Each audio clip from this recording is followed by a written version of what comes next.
কার পরিবর্তন কখন হবে, কার কথাই বদলাবে, কখন বদলাবে কেউ জানে না। জানে কে? আল্লাহ। হয়তো তার কাছে এক কথা দিলে লাগছে যে হায় আসলে আমার জীবন এমন ঘৃণ্য জীবন।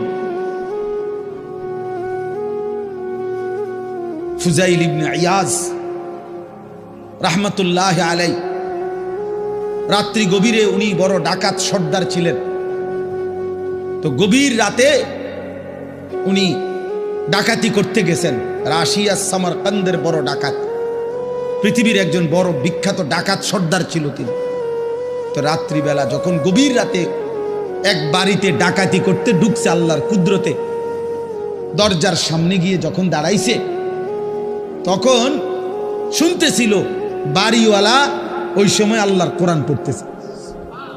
আমার কাছে আরবি কিতাব আছে, কিতাবে লিখছে আজ-জুহাদু মিআতুন, ওই কিতাব। তো এটা বাংলা অনুবাদ হয়েছে দুনিয়া বিমুখ শতমনীষী, অসাধারণ কিতাব।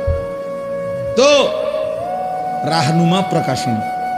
তাই উনি দরজায় দাঁড়াইয়া শুনতেছে যে বাড়িওয়ালা ভিতর থেকে ওই ঘরের বুড়া মিয়া আল্লাহর কোরআন পড়তেছে। আলাম ইয়ানি লিল্লাযীনা আমানু আন তাখশা কুলুবুহুম লিযিকরিল্লাহ।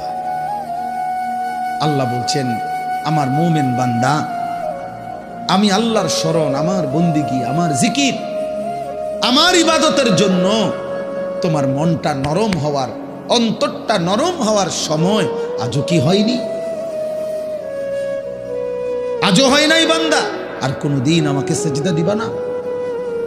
আর কোনোদিন আমার নামাজ পড়বা না? তাহলে আর কোনোদিন হালাল খাইবা না? আর কোনোদিন নারী পর্দা করবা না তুমি? আল্লাহ যেন ভেবে আম করে বলে, দিনের পর দিন যে ফজরের নামাজ পড়ে না, আল্লাহ যেন তাকে ডাক দিয়ে বলে বান্দা তাহলে কি আর কোনোদিন ফজরের সেজদা দিবা না? প্রতিদিন যে গালিগালাজ করে, আল্লাহ যেন বলে বান্দা তাহলে কি আর কোনোদিন এই গুনাহ ছাড়বা না? এভাবেই বলে যাইবা, এভাবেই আমি আল্লাহকে কষ্ট দিবা। তো এই ডাকাত সর্দার ফুজাইল, উনি তখন এই আয়াত হঠাৎ করে গভীর রাতে ওনার এই কথাইটা, উনি তো বুঝছে অর্থ, ওনার কলিজার মধ্যে গভীর রাতের নিস্তব্ধ, চারিদিকে তো ঠান্ডা নীরব, এই এক আয়াত ওনার কলিজা ছিদ্র করে ফেলছে, দিলে লাগছে। উনি পিছন দিকে ফিরে এসে চলে আসছে, বালা ইয়া রব্বি কদ আনা, আর চিৎকার করে দুই হাত তুলে বলছে আয় রব, আয় মাওলা, সময়